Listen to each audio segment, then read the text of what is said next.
How imposter syndrome is holding you back in your career. In this presentation, we're going to be looking at one of the most pervasive forms of self-doubt in the world today. I am talking, of course, about imposter syndrome. I'd like to shine a light on what imposter syndrome is, as well as a few of the ways it can hold you back in your career. First coined in the 1970s by psychologists Suzanne Imes and Pauline Clance, imposter syndrome's defining traits are a fundamental belief in one's own qualifications for being where they are. The sufferer of imposter syndrome will have a definition of success, a criterion of worthiness for their own station in life, which they do not fulfill. This is absurd, obviously, since if they did not fulfill the requirements for their station in life, then they would not hold their station in life. This is a pretty big incongruency between perception and reality. Thinking about the world should work one way when it, in fact, works in a different way is not healthy thinking. Usually, people develop this line of thinking in a way which is beneficial to them. I shouldn't have gotten rejected, they think.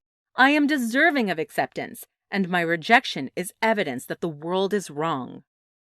People with imposter syndrome have it the other way around. They think, I shouldn't have been accepted. I am deserving of rejection, and my acceptance is evidence that the world is wrong. Both statements have a few things in common. For one, they're both highly preoccupied with that one deserves. They both appeal to some invisible judge, and they both assume to know the metrics by which this invisible judge metes out all their rulings. This kind of thinking holds you back so much. To begin with, making a habit out of weighing what you deserve will go one of two ways. Either you will decree yourself deserving of too much or too little. Imagine you find $20 in an elevator, and then you immediately ask yourself, do I deserve this? The very act of asking the question poisons the situation because it forces you to say that you either deserve more or less than what you have. It's a habit that will lead you to eternal dissatisfaction as it causes you to always be looking somewhere else for your satisfaction than where you are. Another way imposter syndrome holds you back is in the esteem you cultivate, both in yourself and in others.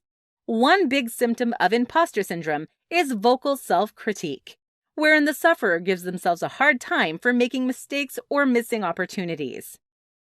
If people see you as someone who self-critiques often, they're going to be unenthusiastic about working with you. It does not matter if your self-critique is well-founded or articulate. People are going to be afraid of what happens if and when you finally turn that criticism onto others. The last way imposter syndrome holds you back is in the mentality it fosters. What would a sufferer of imposter syndrome get if they finally made it? If they finally got where they wanted to be and felt like they earned it? I do not think it would make them more kind. In fact, I think it would turn them cruel. Sufferers of imposter syndrome believe themselves to be inferior to their ideal selves.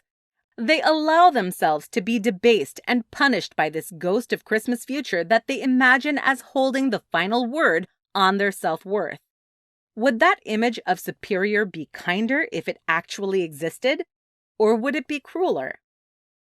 Imposter syndrome is never a reasonable response to your situation. It won't be easy, but you have to do away with it soon, or it will soon do away with you.